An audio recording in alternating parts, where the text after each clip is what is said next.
Welcome to Blue Dream Health Collective, where we talk about real health as well as chronic illness, self-care, mental health, and other interesting and educational topics.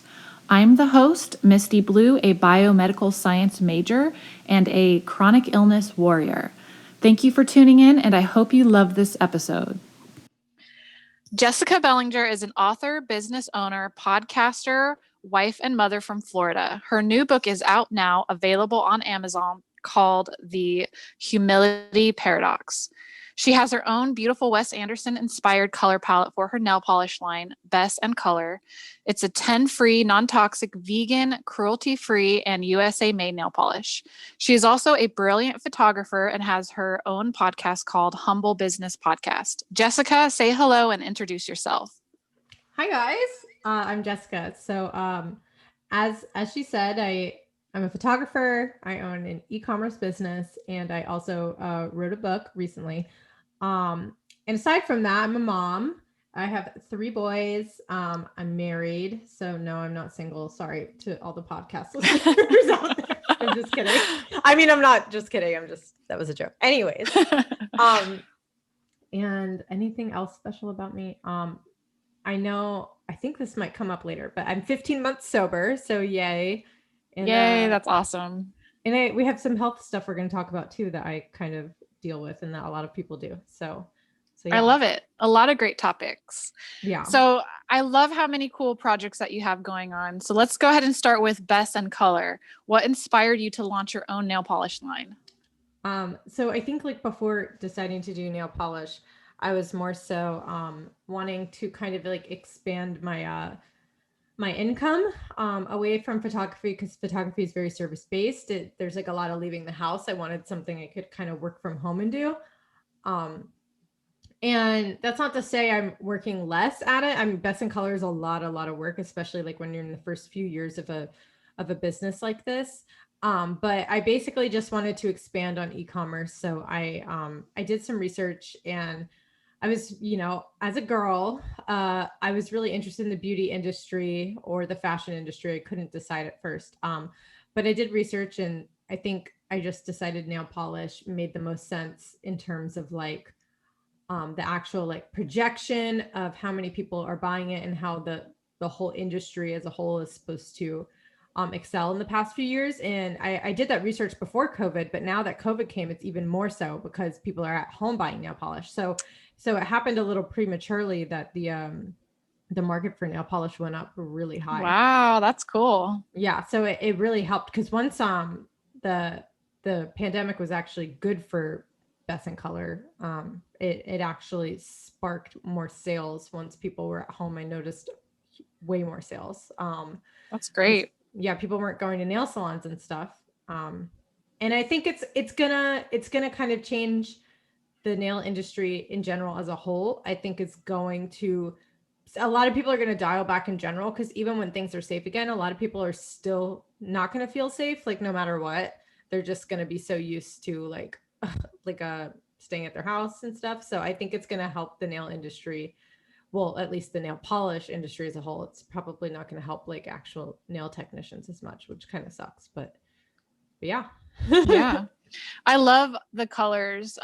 So what made you go with Wes Anderson inspired colors? So I like just realized all the colors. I was like looking at photos from his movies and like trying to like find colors that looked like it without realizing like it was a thing. Like I was just like naturally inspired by like that kind of color palette. And like I'm also a film photographer, and he shoots his movies on film. And so the color palettes of film in general are very like unique. And I was just always trying to replicate that anyways. And then I realized like, you know what, I'm just gonna like totally like kind of dive into that whole like the film world and like replicate stuff like color palettes, from his movies and name it after that kind of stuff. I love it. Yes, the names are so fun. They are. So cool. It's really fun. And sometimes I think of branching off into maybe other like film artists that maybe having like I don't know. See some people wouldn't understand some of like the lingo, like Fujifilm. I love some of the films that they have, and I thought about like maybe making like a set based off of like 35 millimeter or something. I don't know. Oh, that's cool. I love it. I mean, they're kind of, some of them make me think of more vintage inspired colors. Yeah, they're definitely like very like muted but deep. Like they're still Yes. saturated, but they're like also like dusty. So you're very eco-friendly and you have with your packaging and I love that the line is vegan and you're very aware of like toxins. Can you explain more about that? Like how you came to terms with that or and how you were inspired by that? Right. So I felt like I wanted to offer like the best nail polish that I could um in terms of like I just didn't want to like get like a cheap I didn't want to make like a cheap like basic nail polish brand. Like I wanted to do something that was a little different and it's a lot more popular just like random nail polish brands that aren't eco-friendly or necessarily like health friendly. So I figured to kind of stand out to capitalize on the health aspect, the made in the USA aspect, and like the packaging as well, like what I mailed in. I just wanted it to be like a really good experience. Like you felt good when you bought it. You weren't like, going to Walmart and buying like, just like a $5 nail polish that you're going to throw away and, whatever. That So was I probably wanted, tested on animals. yeah. Yeah. I was like, why, why not? Like, why should I include all that stuff? Like that stuff is just Right. bad anyways. I wanted to offer a product that not only went against the grain for most nail polishes, it is becoming more popular, but it's still not that many nail polish brands are doing it.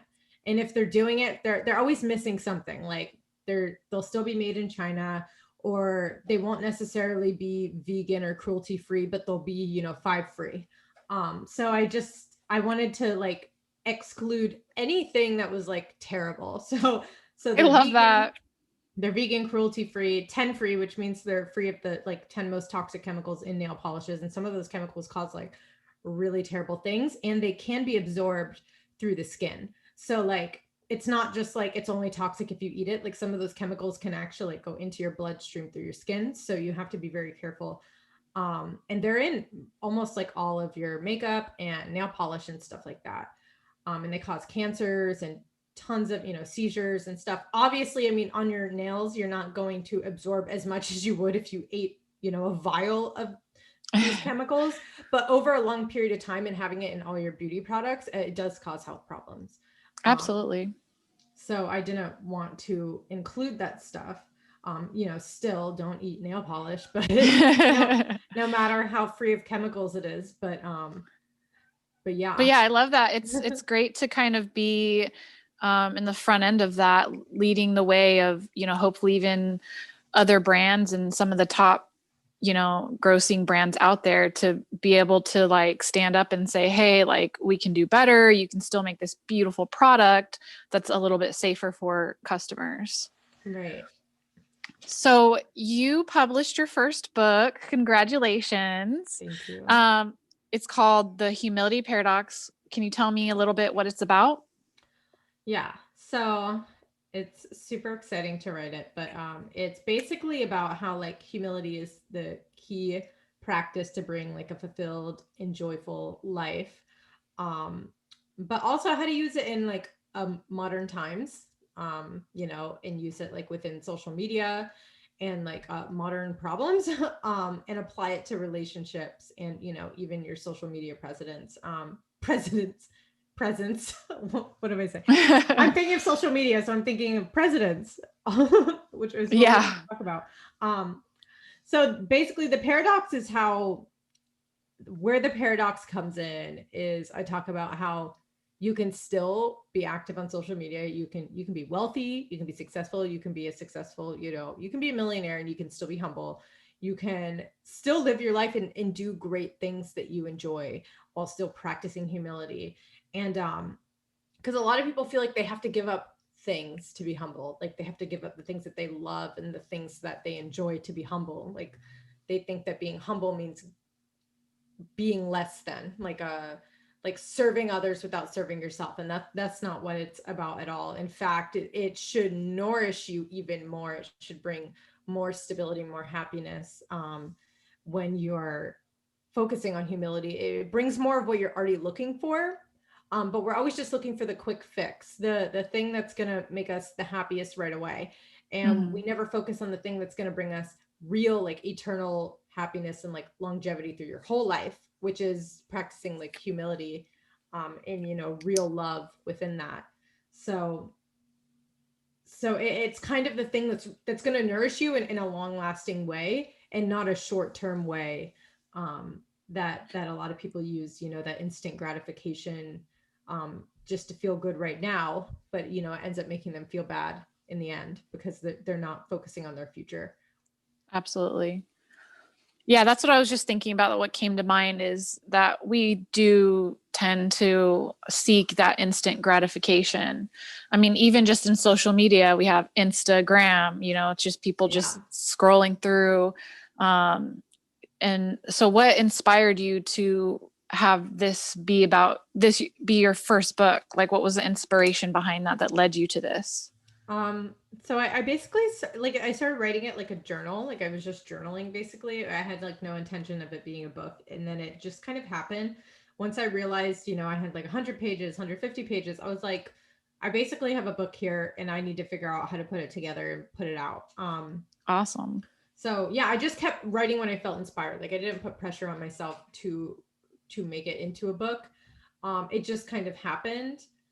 And then once it was ready, I was just like, okay, it's ready to jump. I'm ready to jump in and like, actually figure out how to make this into a book and put all my thoughts together and organize them into a book.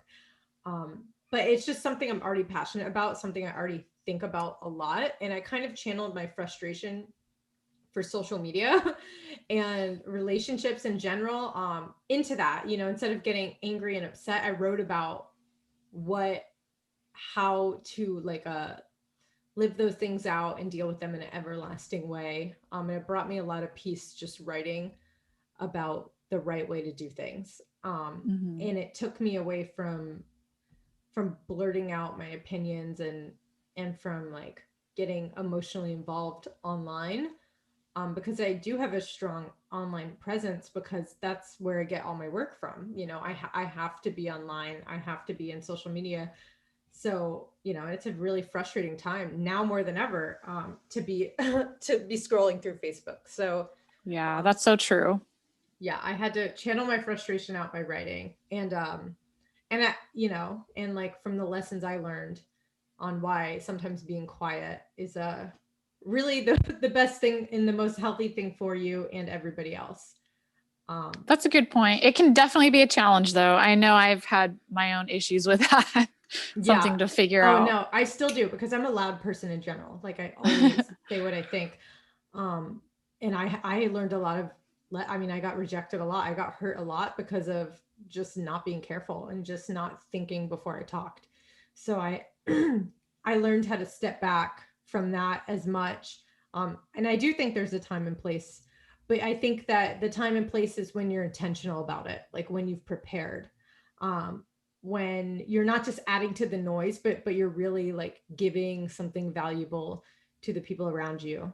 And which is less than 1% of people do that. Like it's rare that people are intentional when they're posting online. I wouldn't even say I'm always intentional. Like I still struggle with it. Yeah. So do you have any upcoming book ideas? Or you have other books lined up? What's your plan with the future of being an author? I do. I definitely am going to continue writing, and I have been. I don't know exactly about what, but I do know I'm going to get into some much more controversial topics and topics that I've never talked about publicly. Oh, wow. But that really bothered me. But as I said, like being intentional and having a plan. And that's what like writing books are to me, is doing it intentionally and having a plan, like an actual plan of attack. Like if you really want things to change, you have to do it in a way that you're going to get people to listen and you're actually going to change people's minds, which for me, that's writing books. I think that's a great way to, and then when you write a book, it opens up opportunities to talk about it, like on podcasts like this. So that's kind of what, but but those are in the works, and those are going to be a long time away, like a year or two away, because I mean, it takes a while to write a book. Right. So there's a quote in your book: "The ego says you deserve it. Humility says you are worthy." Can you explain your thoughts on the "I deserve it" attitude? Yes. So saying you deserve something that maybe you didn't get or that you think you should get means that your heart is having like an entitled attitude towards whatever it is you think that you deserve to get. The attitude of thinking you deserve is just it's really entitlement. And if we step back and really ask ourselves, geez, like, do I really deserve this? What qualifies me to deserve anything other than the self-imposed qualifications I decided that existed? Because the attitude of deserving something is completely of our own, like, moral thinking. Like there's no real absolute like universal understanding of what makes someone deserve something, right? Like it's just what we decide. And you have to get it, that's really dangerous when we start deciding what is right and what is wrong on our own, and we don't really believe like in a like an absolute moral, but because a murderer could say they don't deserve to go to prison because they think it was, okay what they did, or however else they decide that they don't deserve that. And so that's where it gets messy, because who are we to decide? We're imperfect. But the truth is, like, we really don't deserve anything. We're born undeserving of anything. Even the air we breathe, the next hour of survival isn't guaranteed or deserved. So how can anything else be? Like, I mean, we aren't owed life. We're not even deserving of living. Basically The world owes us nothing. yeah, we're given no rights. Like we're born with no guarantees. So I mean, to say we deserve anything, I guess just doesn't make sense. Or I think, like, on a lighter note, like, the idea of deserving is more like people use it in the way like, oh, I deserve a vacation, I worked 60 plus hours a week, but really, like, what about the people in other countries who are like, slaving their life away and never get anything? And those Absolutely. same people would probably never even bother saying they deserve anything because they know that life's not fair. And that's kind of the attitude we have to have, is like, that's why I say use the word worthy. Like, I'm worthy of this, but if I don't get it, my heart is still going to be right. And I'm not going to have an entitled attitude and be hurt when I don't get it, or grow bitter when I don't get it, because you're worthy of good things can happen to you. Like, we are worthy of good and bad things happening to us. So saying, rather than, saying you deserve, maybe saying like you are worthy is, I think, just more accurate. It just makes more sense. And Yeah. I still let "I deserve" pop out of my mouth, but it's not like a lifelong attitude. Like it's not something I'm always saying. It's not something I really believe for myself, Yeah, I love that because, like you said, people in other countries, are they not worthy? Also, I feel like, um, I just like that concept a lot. I think that's a great concept, and it really kind of makes you think and change your perspective. So I love that. Right. And we live in a time where people are very entitled. I mean, we just live in a country where everyone thinks they deserve something. And that's unique to the rest of the world, because the rest of the world doesn't really think like that. Right. People that have spent their whole lives, in places like China or India, just slaving away, never having a day off, they know they don't deserve like, they just know that's not how the world works. And and who's to say, like who's to decide who deserves what anyways? Like that's why Right. you really have to get like right with like whatever, like, eternal, like, like God or religion, or like you have to really have like a basis, or else you're just kind of deciding the rules on your own. So on my podcast, I love to cover topics related to invisible illness and mental health. dermatillomania, which did I say? You'll have to tell me if I said that I right. don't even know how to say it. I just know how to spell it. Well, it's referred to skin picking. It's a mental illness related to obsessive compulsive disorder. And I know that living in Florida, it's so hot and the weather's always warm. So I imagine that's got to be a very difficult illness to hide. Can you share your experience? Um, yeah. So I think it's something I've always struggled with. It's basically like it's just like a like obsessive skin picking, and I can't explain it. And like people looking at me from the outside wouldn't even know because like I don't pick my face or like I mean I do like at a normal rate, but like I don't, some people that have it like only pick their face and you can tell. Um, Hmm. but it's and I can't even explain it because it's not really like stress necessarily like stress induced. It just I do it like no matter what, like almost like a boredom thing. Um, and I think I've always had it, but it got really bad after I had kids, and I'm not sure why.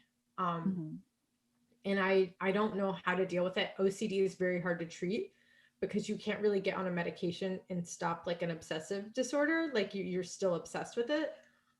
And that's the only way I can explain it is it's just like an obsessive tick. Like I can't stop thinking about it once I start it in it, or I just do it on autopilot without realizing it. Like it's not, I've tried everything. Like I've tried wearing gloves, I've tried cutting my nails, I've tried wearing sleeves so I can't see the rest of my skin. And it just like does, I don't know. Like I've tried exercises with my psychiatrist, and it's a very hard to treat. Um, and I think what stopped me before having kids was having jobs where you could see my skin, where I had to wear a uniform. So I just like didn't do it then. But once I became like a stay-at-home mom and I could just wear and do whatever I wanted, I think that's when it kind of manifested itself. Um, and again, I don't understand it at all. I've tried like having my husband like intervene. It just like I don't understand like the obsession because I can do and I can do anything else, but like this one thing is like so hard for me to quit. Like I was able to quit drinking cold turkey, but like I can't quit this, and I don't know why. It's just like one of those things for me. Yeah, my grandmother actually had that, and she would always have sores all over. Um, so I know that's probably something that you probably would feel self-conscious about, as far as like what you're wearing. I know that you just recently, because we're Facebook friends and I follow her on Facebook, and Yeah. so I know that you just recently kind of came out with that. Like, how did that feel for the first time? Like admitting and sharing something that you've struggled with and hid for so long. Yeah, I definitely am very self-conscious about it. And there's like a level of self-loathing that comes with it. And I'm not necessarily like I mean, I'm concerned about my looks, but I'm not someone who like feels so terrible about the way I look, but that does bring like a level of self-loathing that I feel like I can't I'm just like, how can you say you can do anything else, but you can't quit this? Like, are you really not that in control of yourself? Um, and so coming out with it though, it felt really good. And I just felt like it was time. And I honestly like I felt like no shame in coming out about it. I did feel like I think like my biggest concern was people would just downplay it. Because everybody picks, and nobody's going to understand the magnitude of it unless I really like showed them, which I'm not going to do because I mean like my why like my friends have seen like and sometimes like I let it heal and then I start again because it's really bad like on my arms, like that's just where I do it, like on my upper arms, but my skin also heals super fast. So and I've also taken like medication to heal it, but coming out was I just it was already in my book, and my book was about to come out, so I was like, well, I need to tell people that know me before they read about it. And Yeah, that makes sense. and but I, yeah. I feel like it's so important to share that, details like that, because we kind of live in a world where I feel like this is kind of where toxic positivity stems from, that, people aren't in a place where they feel like safe or comfortable to open up about something like that, because we're all supposed to be positive and happy and, wear Sunday's best. And, especially with social media having this, this presentation of ourselves and trying to share the best pictures and that like nice side of us, because we don't want to be looked at as negative or like we have these problems. And I just think it's so great when people are able to, say like, hey, this is reality, because reality is like that for so many more people that are just so afraid to talk about it. And somewhere somebody heard your story and then realized that they're not alone. So Yeah. thank you. That's awesome.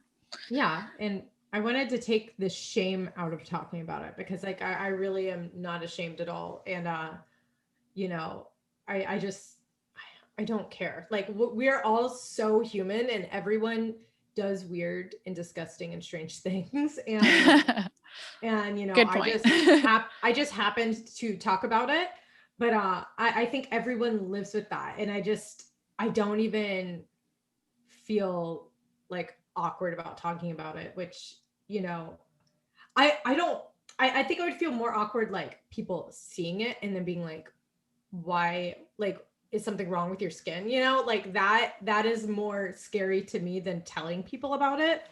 um because I don't want people to like assume I'm on drugs or like meth. Oh yeah. Because like people who are That on seems to meth. always be the assumption with any young, healthy looking person who has any Right. type of illness is it's drugs or, anxiety. Yeah, so I was like, I would like rather talk about it, but yeah, I think the shame would come more so from like people discovering it and asking me like, what's wrong, then I would be like, oh, now I have to explain. Now this is gonna get awkward. Now this conversation is awkward. Yeah.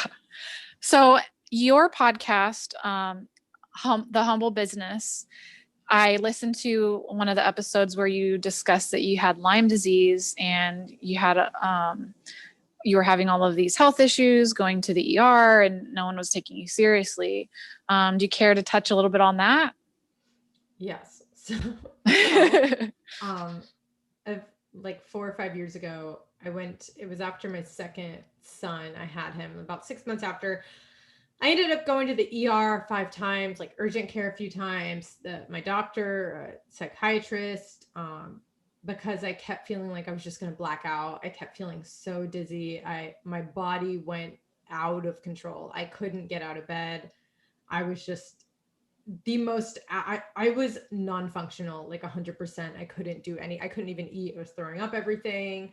A few times I started to black out, but I never felt like my sight, like I would go numb, but like a few seconds into it, I would kind of come out of it. But like, no matter what, if I was laying down, standing up, like, um, and so that's when I realized something was wrong with me, because every single test that came back, every time I went to the ER, they're like, you're fine, you're just having anxiety. I was like, this makes no sense. Like, this is such a physical manifestation of anxiety that I've never dealt with. And yes, it was anxiety, but I think the anxiety was induced by something much deeper. Like I was getting anxiety because something was wrong in my body. And Right. yeah, so I think I asked them to test me for Lyme, and I thought that they did. Come to find out they didn't. So about 6 months after I was better, or a year after I was better, I asked another doctor to test me for it. And it came back. She says, everything is normal with your blood work. You're totally fine, except for this one thing. It looks like you tested positive for a few of the Lyme titers, but I can't say you have Lyme's disease because you need to test positive for a certain amount. So Lyme's disease is like really weird in the way that it's very controversial. Some doctors will say you have it, some don't. Um, it's also not covered by health insurance to treat it, because it's a very, like, they don't have a lot of information on it yet. They just don't know. It's like you have to literally find a special doctor who most likely doesn't take insurance. The Lyme literate doctors. Uh, it's a frustrating thing for sure. Yeah, and my test results, a Lyme literate doctor would say I had Lyme, and a regular doctor would say, because my doctor didn't say I didn't. She's just like, I don't know. Like, you need to go to a different doctor, is what she told me. But I knew the doctor I needed to go to was too expensive because they don't take my insurance. So I've never gotten treated for it. I've been on anti-anxiety medication, but I feel it a lot in my nervous system. And I think that's where the anxiety stems from, because Lyme attacks your nervous system and just puts your body out of whack. Mm-hmm. Which is, what happened during all those anxiety attacks, like feeling like I was going to black out and stuff. My nervous system was just like freaking out. Yeah, that's a common manifestation of Lyme disease. So dysautonomia is like a topic I like to discuss a lot. It's the dysfunction of the autonomic nervous system. Um, and and that can be symptoms like POTS, or your autonomic nervous system controls your blood pressure, your heart rate, your digestive system, everything that you do automatically, breathing, your temperature control, all of that. And so when you have the dysfunction of the autonomic nervous system, it's basically like your body goes into the fight or flight. And guess what? That feels exactly like having panic disorder, panic attacks. Yeah. And so the thing that frustrates me the most is that, dysautonomia is not something that shows up on blood work. There's no blood work, lab test, x-ray, anything that is going to say, this is what you have. You're having a dysfunction of your autonomic nervous system, which is probably being caused by something. And so typically what happens when a patient is in an ER setting like you were, because it's not showing up, that's like their go-to. And so that's something that I want to eventually focus on and work on, is to somehow make just more awareness with dysautonomia, and some type of method to rule that out. Here's my cat. Sorry. To rule that out, because it can be very scary and it can be very serious. So yeah, I in was in non, your I in your was case, non-functional. yeah, and in your case, yours was brought on by Lyme disease, and I feel like a lot of that can have to do with my cat. This is how my cat sleeps on me. A lot of that I feel like was probably made worse because it was postpartum. So if you think about it, um, you know, hormones, number one, like are crazy, but also when you are pregnant, you have an increased blood volume because of, you're carrying a child. And so your blood volume increases. So for me, when I was pregnant, like I felt pretty good because I had more blood volume, which normally my blood volume was kind of low, and which also doesn't show up on the test. But once you have the baby, that's when your blood volume can dramatically go back to a lower blood volume. And it's literally a trauma on your body in so many different ways, from having a decreased blood volume to hormones out of whack, maybe even malnutrition, or electrolyte imbalances, physically traumatic as well. So I just think it's so important that these things should be like looked at and considered. And it makes me so mad for you that, that you had to go through all of that before finally getting some answers. So how are you doing nowadays? Like, have you gotten more answers? Do you have it a little more under control? Are you still working on that? So what I did do was, I've been on anti-anxiety medication, or like SSRIs. They're also antidepressants, but it really curbed the anxiety that it gave me. But I still feel a lot of the symptoms. Like it hasn't obviously like completely healed me. But it makes it tolerable to where I'm, not non-functional anymore. And I did have anxiety and depression, like I always have. But I think it was much worse because of the Lyme and because of having kids. I feel like it was just the perfect storm to kind of like, throw my body out of whack. But no, I have not gotten fully treated for it yet, and I do need to. It's just been one of those things I've never prioritized. Once I got on the medication, it made things tolerable. Obviously, if you can't tell, I'm very busy. and and having 3 kids, I've always kept putting it on back burner, which is bad for me because I have a lot of other issues. I have sleeping issues and focusing issues, and I'm always tired. Like I need like 10 hours of sleep a night. Like I'm so tired all the time. And I've never felt fully awake for like years. So I think that's my biggest thing, is just fatigue, like the worst fatigue, no matter what I do. Like I could go to sleep at 8 o'clock at night and I'm fatigued no matter what. Mm-hmm. And I do need to get treated because the fatigue has been getting worse. And then sometimes I do go in like spouts of feeling like my nervous system is, I just feel pain, but I can't describe the pain. But like Mm-hmm. I feel such discomfort within my body, um, which, you know, is just my nervous system like feeling like uncomfortable. And Yeah. you know, and that does get worse and worse, and I need to treat it. But again, like I would have to pay thousands out of pocket to start getting treated for that, because our health insurance doesn't cover it. You know, I know the kind of doctor I need to go to already, and it's a doctor that a friend of mine went to. Do you know Danae? Yeah. Yeah, Mm-hmm. so she went to she recommended her doctor to me because she was treated for it. So that is who I really want to go to. But you know, again, It's hard. a Lyme literate doctor, they can't take insurance for what they do because insurance doesn't cover it. That's crazy. Yeah. Absolutely crazy. So, another thing that I wanted to talk about is sobriety. Hey. I know you're a little over a year sober. Do you care to share about what led you to that and what it's like now? Yeah, so I'm 15 months sober. Well, with all the health problems, you probably could imagine that drinking on top of it is not good for you. Um, I felt a lot better since I stopped, you know, in my fatigue because I was way fatigued when I was drinking. But also in my mind, I just things became so clear after I stopped drinking. Just like my life's purpose became clear. I was so living in the now, using it as a way to fix um, like an instant gratification to fixing an issue.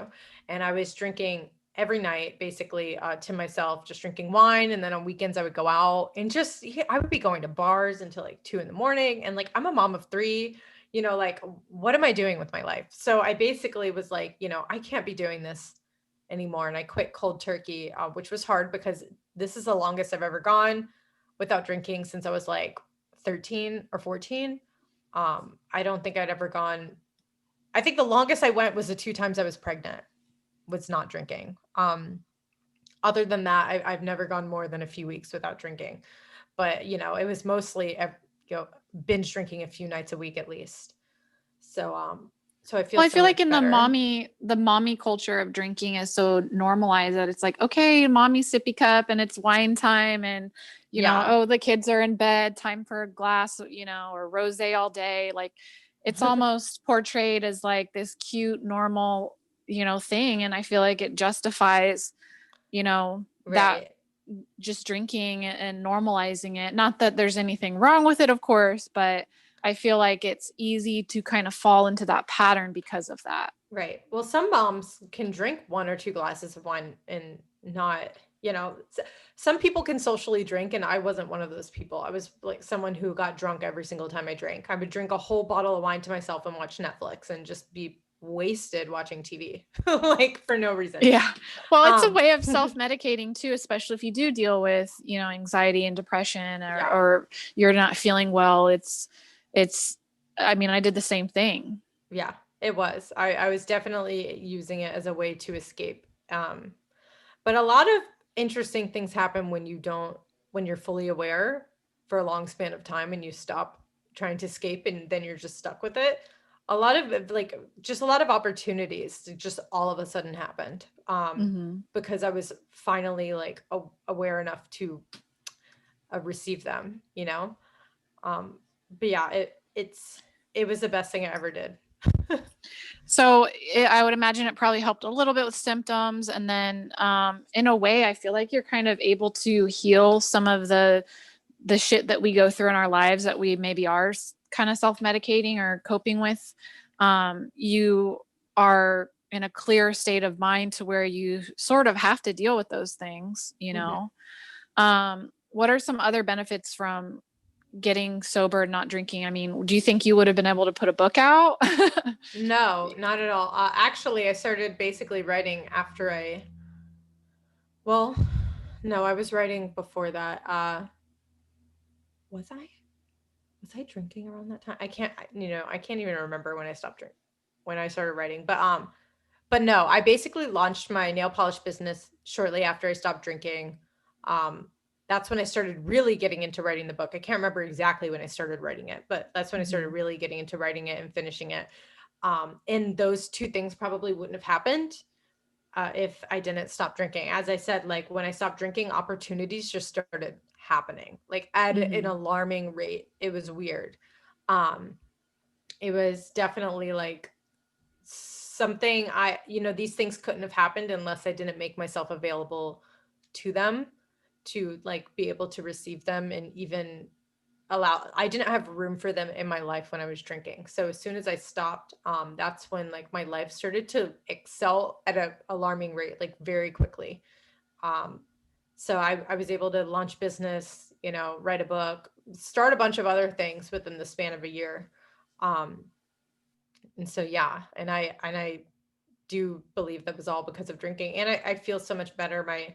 Um, I quit drinking because the last time I drank so much I was throwing up blood, and I was just like, Oh, wow. yeah, it was bad. Like That's scary. I definitely had a stomach ulcer from drinking, and I felt it, and I drank anyways. Wow. I was like making myself very sick. And then after throwing up blood, I was so hungover. It was like the worst I had ever felt after drinking. And I was just like, I can't anymore. Yeah. And is this something you think you're going to continue to do forever? Yes. Or you just, yeah. It's one of those, it's a struggle. I think about drinking every day, and I actually am always scared I'm going to drink. I'm always like, have you had nightmares, like dreams that you did, and you're like, oh my God, what did I do? Yeah, that's so funny because I have nightmares all the time that I drink, it feels terrible. Like I feel like I've broken like the worst rule. Like I feel like I killed someone in my dreams whenever I drink. Yeah. I drink in my dreams. Like I'm just like, I'll just have one drink. And then I wake up and I get so stressed out. I was like, oh my gosh, I better never drink. Oh man. Yeah, I definitely have those dreams occasionally too. And I feel like during the holidays kind of makes it hard because that's when you feel like being festive and maybe like having a glass of wine or, something like that Yeah, during like Christmas dinner or whatever. It's definitely the hardest right now. Mhm. And And what about for relationships? Like, I feel like for me, like I had a lot of friends that were like these kind of empty, hollow friendships that were just like either drinking buddies, or whatever. And then when I finally stopped drinking, I feel like I was able to realize that those friends were more superficial and not like this deep connection. And then I was putting my true friends who are always like there for me without expectations that, were really great friends that I sort of put on the back burner because, they were at home and I wanted to go out and with friends that weren't that great. Did that change or affect any of your relationships? yeah, I mean, I think more so I like drew back from hanging out with people in general. Yeah. um, but I'm still friends with some of the people I went out with. We just do different things now, but we definitely hang out a lot less. But I also was like I was doing so much dumb stuff. I was hanging out with people I wouldn't usually hang out with, but I wouldn't even say they were friends. Like I would see them when I was out, and then we would hang out and just be like wasted. Like Yeah. we weren't even like, there was really no friendship there to begin with. But there were a couple friends I went out with and would drink with, and we're still friends, but I definitely stopped, once you're out of that whole, like the bar scene, it's definitely a mess, and you Yeah. can't really progress a friendship that way at all. Right. Um, Yeah. Everything's blurry and hazy and it's very superficial, and I yeah, couldn't get close to but also like my friends that I would go out with, they're also in serious relationships or have kids. So we still have other things in common. that's Um, good. but there was a time we were all going out and drinking together, and now we don't. Like Mhm. now we all do other things. So at least I was lucky enough to where those friends are still friends. And That's they don't awesome. go out drinking really anymore either. It's funny how we Yeah. kind of like, Evolved together. yeah. Um, Nice. I So mean, there were like some, sketchy people I probably shouldn't have been, or like bars. I was just like, what was I doing? There was like people like in college, like I was just like, I'm a full-blown adult. Why am I here? So tell me a little bit about your podcast before we wrap up. So my podcast, it started as like, I was talking a little bit like about business and mindset and like your mindset within business. But it's kind of evolving to talking about more so like, I would say like social issues, around the topic of, remaining humble through talking about these things, but also like, I don't know, like it's a lot more conversational, a little less about business, more about, just I talk a lot about social media and surviving it, and things like cancel culture, stuff like that, and getting into other things. I kind of like what we talked about here, just like life and stuff that people are really dealing with. And so it was a business podcast, and I still talk about business and entrepreneurship, but in a way that's more like talking about like the mindset within it, and talking about like the rest of everything else you have to deal with when you're in entrepreneurship, which is like, um, dealing with social media and Yeah, social media. Just I talk about that a lot. that's awesome. So why don't we share how we can find you, which of course, all of that's going to be linked in the blog posts, all the different platforms to listen and watch. I'll also have your links included, but if you want to just share those links real quick before we wrap up, that'd be awesome. Yeah. So you can go to my website at thehumilityparadox.com. The Humility Paradox.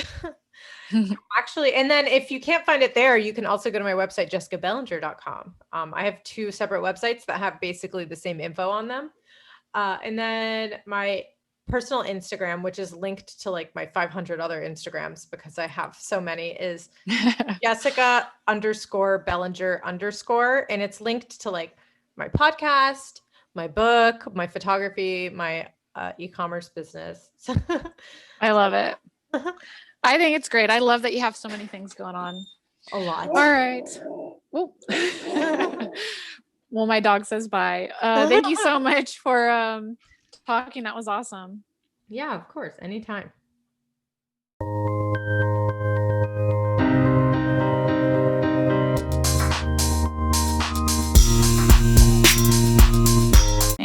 Please be sure that you subscribe to the blog, which is bluedreamhealth.com, where you can find additional links and information on this episode. You can also check out the digital magazine on our website, as well as find us on Patreon, where you can be a supporter.